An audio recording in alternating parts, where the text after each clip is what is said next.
Welcome everybody to the Birds and BBV Bites for this is the first one for April. Thanks very much for joining us. My name's Veronica and I work at the Aboriginal Health Council of WA. And our very expert speaker today is Maddie Whittle from Sexual Health Quarters. So welcome Maddie. Please, feel free to eat and drink through the session. The whole idea is that we can eat our way through some information on STIs and bloodborne viruses and anything to do with sexual health. And on the menu today, we've got alphabet soup. So that's LGBTQIA+, and Maddie's going to go give us a short and sweet introduction to all that terminology, and it'll be really good to know. I know that I've certainly learned a lot from Maddie's sessions before. So before we start, I'd like to acknowledge the traditional owners of the land of where I'm speaking from, and I know where Maddie's presenting from as well, and that we are on Whadjuk Noongar Boodja. And I would like to acknowledge those traditional owners of the land, which are the Whadjuk people of the Noongar Nation, and pay our respects to elders past, present and emerging. And I'd also like to extend that respect out to all Aboriginal people that are online today. And welcome everyone, and I would like to now hand you over to Maddie Whittle. Oh, sorry, before we start, I'm recording this session as well. So if you need to leave early, or for those that miss out, it will be recorded and we can put it up on the ACWA website. Okay, take it away, Maddie. Thank you. Alrighty, so half an hour we're going to go over just kind of like a short and sweet summary of the LGBTQIA community. So who's in the community, what do some of the terms mean? So ideally you'll be more familiar if anyone ever uses these terms and you're not sure. Some of you might know a lot of this already and some of you might not. So I guess it's a nice opportunity to just kind of like level the playing field a little. But yeah, so it's pretty casual. You're welcome to ask questions as we go, but also we'll try and have time for questions at the end. But you can also ask questions via email at the end if you'd like. Whatever works best for you is fine with me. Just a heads up as well, I can't see the chat or anyone's faces as well, so I might not see if you put things in the chat, so I will leave it to someone to go on a mic and let me know if there is a question. So I can do that, Maddie. Thank you, I appreciate it. First up, we have L for lesbian. So it's actually, it's first in LGBTQIA for a reason. It's actually back at the height of the AIDS epidemic. The lesbian community really, took up arms and really supported gay men with the AIDS epidemic. And that's one of the reasons that L is the first letter. But if someone is a lesbian or says that they're a lesbian, it means that they are a woman who is attracted to women and will prefer intimate relationships with women. But sometimes women will also use the term gay to describe themselves. So the term is interchangeable. Sometimes I find that people assume that all lesbians kind of look a certain way. Like they all kind of assume that every lesbian has short hair, dresses in a certain way, appears masculine or butch. Which is a term that's used specifically for lesbians to suggest a kind of masculine appearance.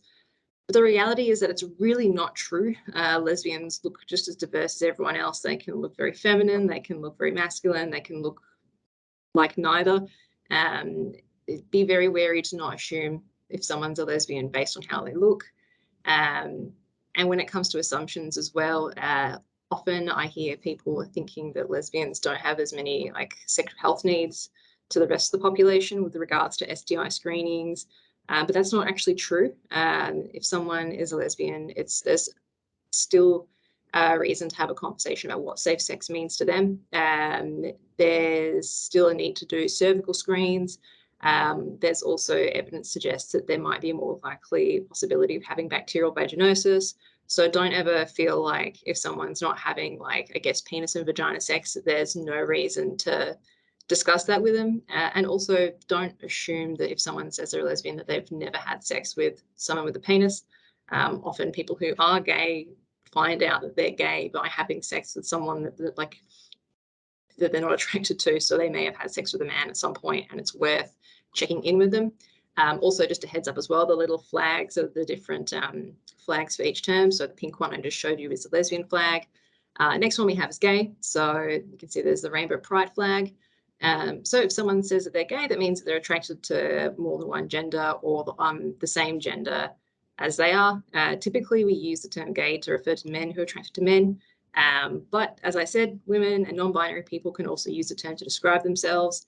And I think when we use the word gay, certainly I think young people sometimes will use it to describe things in a negative way.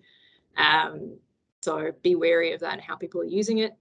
But also mirror the language that people use for themselves. So if someone says that they're gay, use that word to refer to them. Some people will not like using the word gay to refer to themselves. Same way, like the word homosexual sometimes still has kind of negative connotations because it feels quite clinical for some people. So be very wary of that and understand, I guess, the flexibility of the term. It's good to ask and to make sure we understand what each word means to a person when they use it to refer to themselves. So next up, we've got bisexual. So if someone's bisexual, it means that they're attracted to more than one gender. I've also heard it to describe someone as if they are attracted to both their own gender and to other genders. So they're bi, so bi meaning two.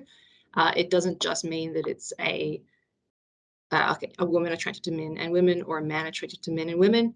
There are people who are non-binary that are also bisexual. So it's okay to check in and ask to understand what that means for someone. Bisexual people can often experience what's known as biphobia. So that's when people discriminate against people who are bisexual, often through like unfair assumptions and stereotypes. So they might be viewed as being promiscuous or greedy because they just can't decide. Maybe they're just looking for attention, because more, if you're attracted to more people, you get more attention, or that they're in denial about actually being gay. All of these things are really invalidating and nasty to say to someone. If someone confides in you about their identity, it's not necessarily an invitation to challenge them on that. It's simply an opportunity to respect them and affirm their identity.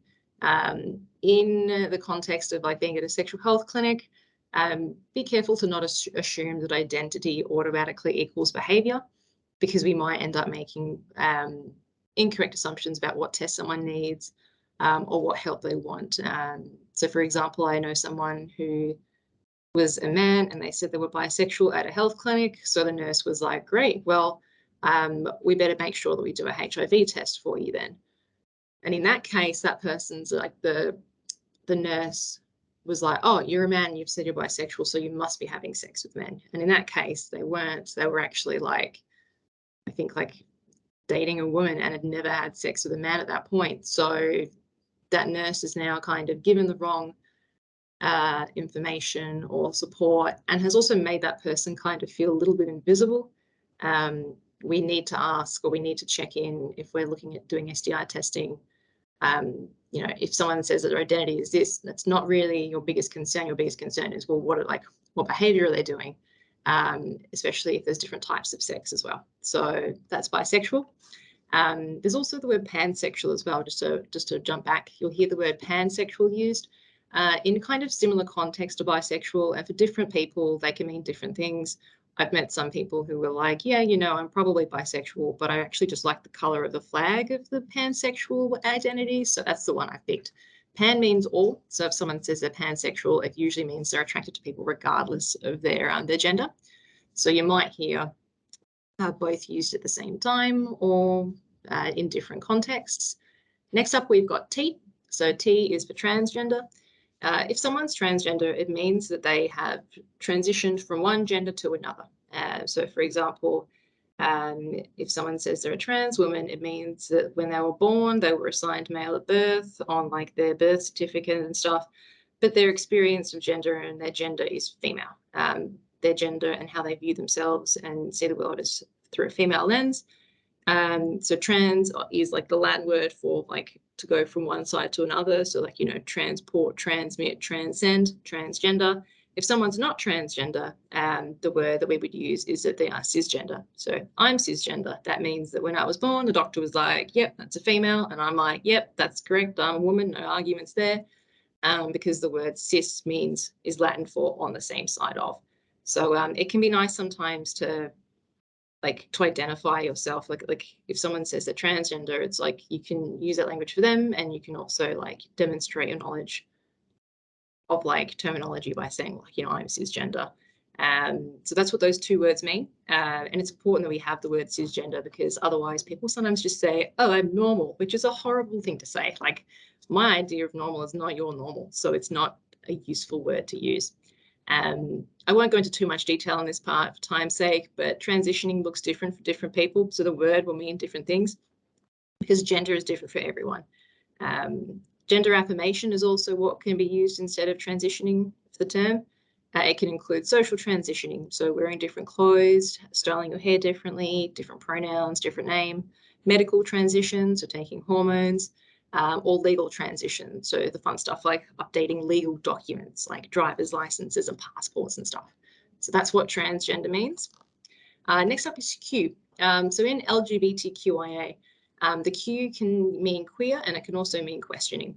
So when someone's questioning, it means that they are still not kind of sure yet of where they might sit on the spectrum, if they sit at all. Maybe they're straight, maybe they're bi, maybe they're gay. But if someone's questioning, they still belong in a community. And so that's kind of what the Q means there, but it also means queer. So the word has a lot of history, but generally, if someone tells me that they're queer, that's a way of them telling me that they, oh, I've done a little spelling error, if they identify in the LGBTQIA umbrella, but that I'm not necessarily kind of entitled to know exactly what they're like, who they're attracted to, or what gender means for them. They're just showing me that that they exist in that community.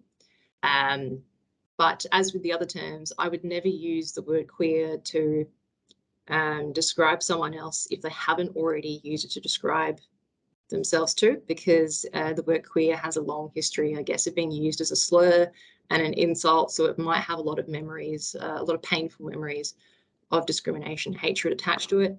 So for like, I wouldn't call an older gay man queer unless they've said it's okay to.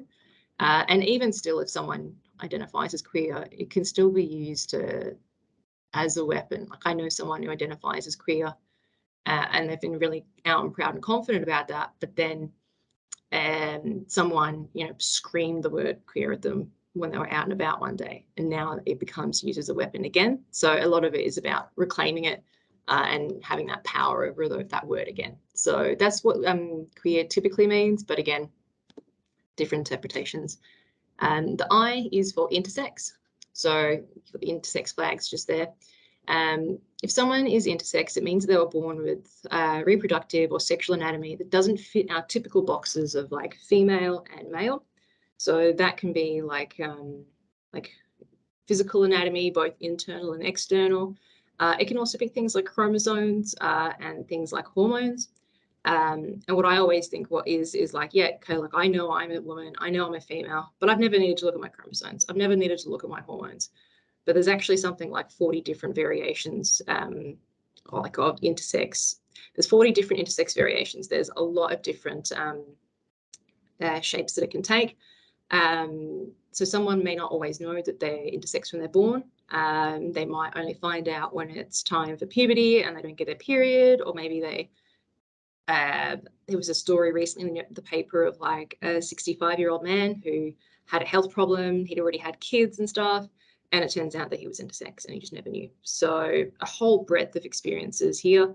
I guess one of the worrying things for intersex people is that often they have like surgeries done to them when they're babies and children without their consent. So they fit binary ideas of male and female to make them look normal. It kind of violates human right to integrity and to making decisions about your body, especially if those surgeries could impact fertility.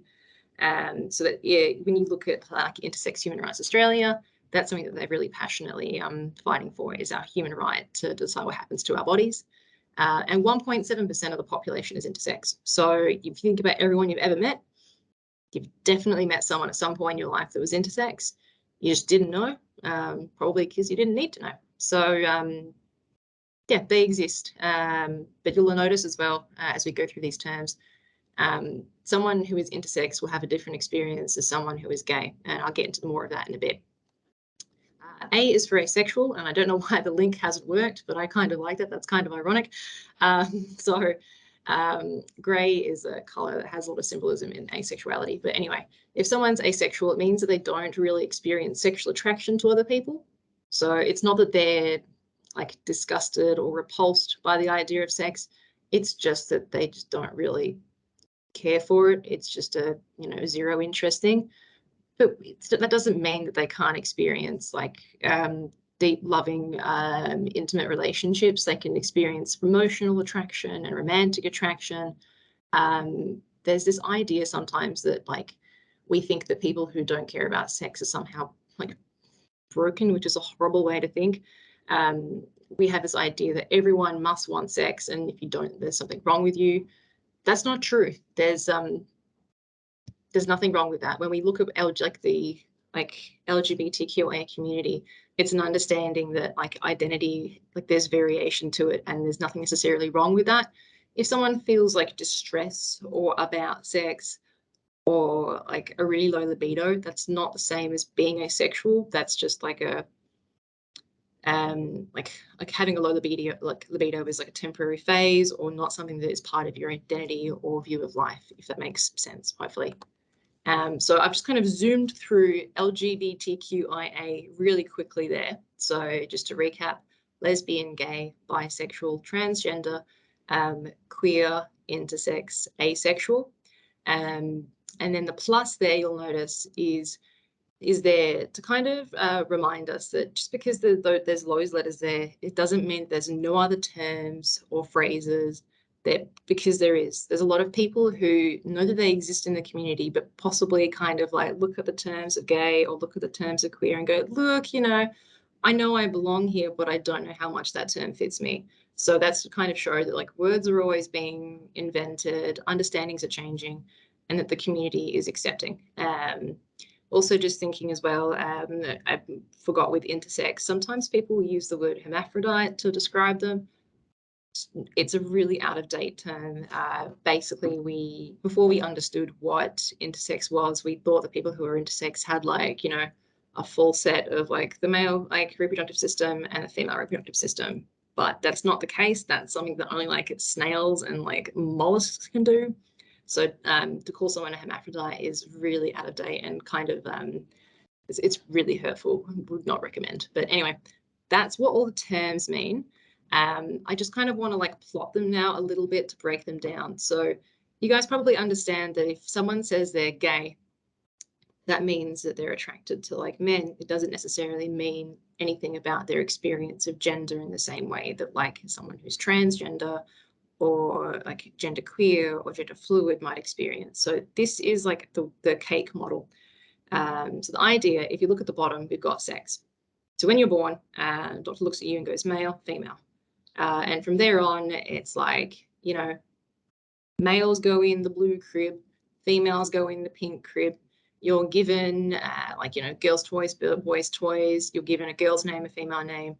But sex is the biological thing. The sex is the, you know, physical body, chromosomes, hormones, male, female. We know that because there's intersex people, there's variation there. So it's not always like, they're not definite terms. There's almost a spectrum of physical sex. But then the gender is the next part. So that's the whole like, you know, pink crib, blue crib. I didn't come out of the womb holding like a Barbie doll wearing pink. That is something that we are kind of socially and culturally given.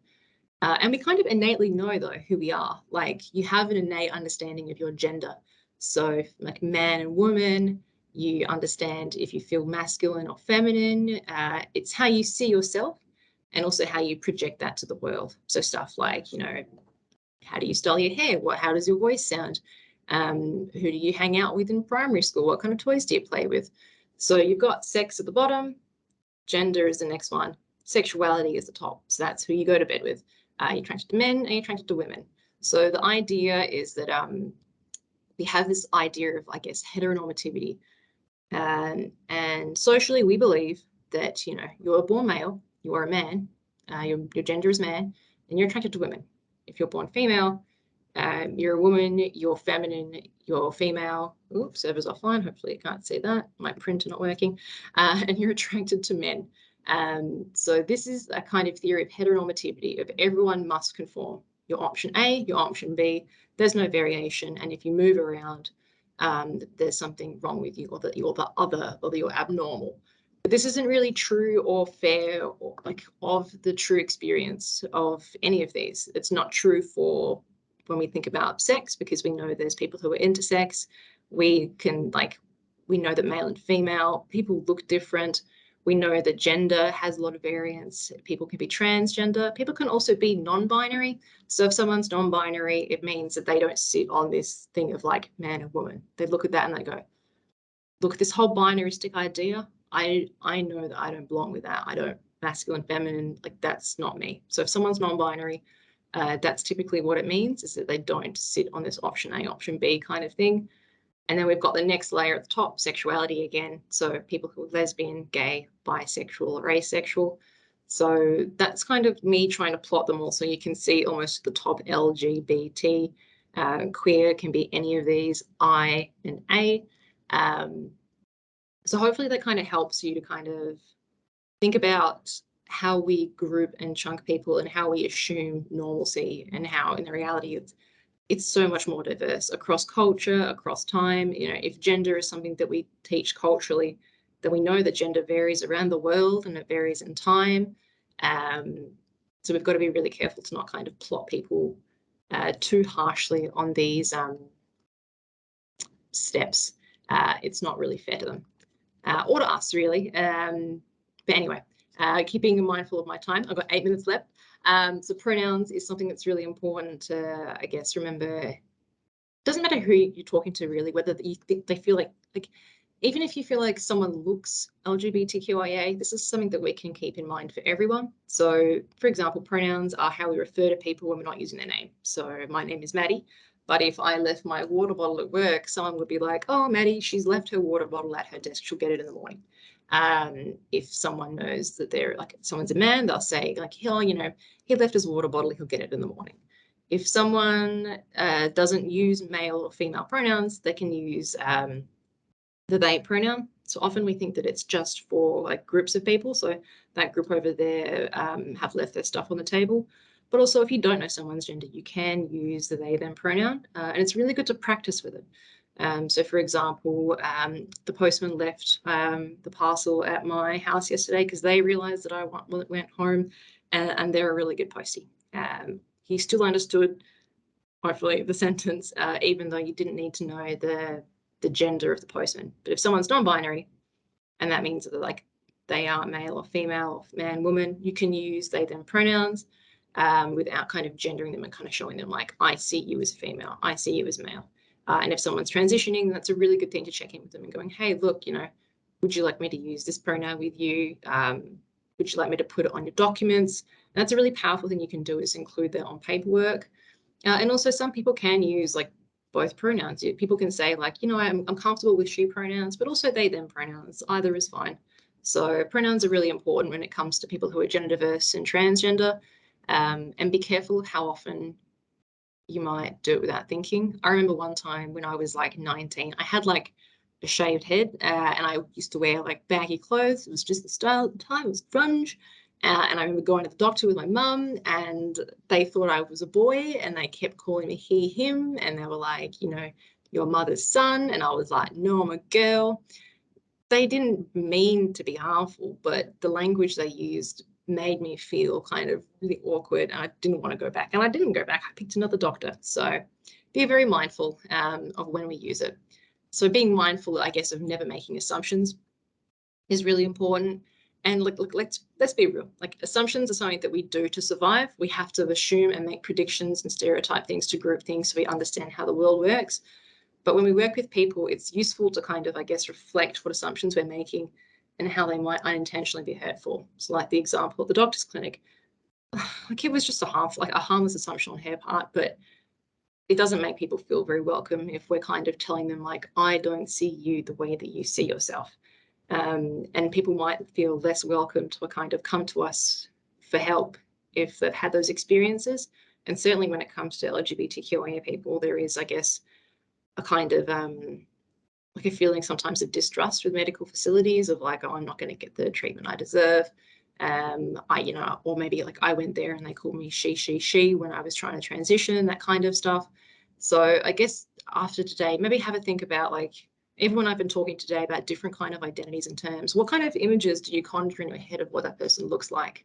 And have you ever met people who are like, lesbian, gay, bisexual, trans, queer, intersex, asexual? Did those assumptions match the reality? And like, was I wrong? Because the thing is that, like, it's okay if we make a mistake. You're not a bad person, you're not a bad ally. Even being in the LGBTQIA community myself, like, I've made mistakes. Like, I've got friends who are like, non-binary, and I'll slip up on a pronoun, or I'll use the wrong name. And I guess, like, it's not always, making a mistake is not like the end of it. It's how you kind of follow up afterwards. So you kind of ideally, you immediately correct yourself and go, oh, sorry, like, I used the wrong pronoun. Sorry, correct. And then just continue on. Don't make a big kind of demonstration of blame and fault. It's kind of like if someone uses if you've ever been called the wrong name and it's not your name and you have to say, like, that's not actually my name, and that kind of awkwardness for you because you're embarrassed because they didn't know who you were. You want to move past that as fast as you can. But if the person does it again, it kind of really diminishes your trust and faith in that person. So that's kind of how I see it. Like, yep, mistakes are going to happen. Correct yourself, move on, and understand that I guess improvement is a continuous process. Like, I've been I guess, like, in the community and educating the community for like years now, and I'm pretty confident in my knowledge. But the point is that I'm continuously reflecting upon what I say and what I do and what I listen, and continuously improving. So no one in the world is going to be like 100% perfect with this. So it's okay if you aren't too.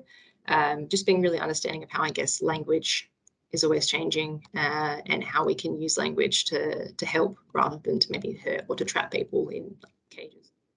How did I go for time? It is 12:28 on my watch. So I think I did it 2 minutes extra. So if you have any questions, I guess I've got 2 minutes to answer them.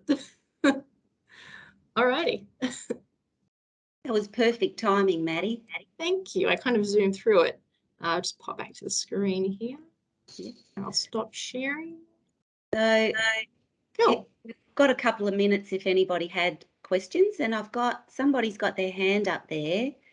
And it's Joe. Sorry, I have a question. I don't mean to put you on the spot, Maddie. Hi. Right. I was just wondering, you know how the acronym is like LGBTQIA? What's the relevance, I guess, of the order of the letters in that acronym, and particularly, I guess, the L and G, as opposed to, say, L? So L is like really interesting. So I like, once upon a time, it would often, you'd hear people say, I guess, like pre-1980s, it would just be like GLBT or maybe just GLB.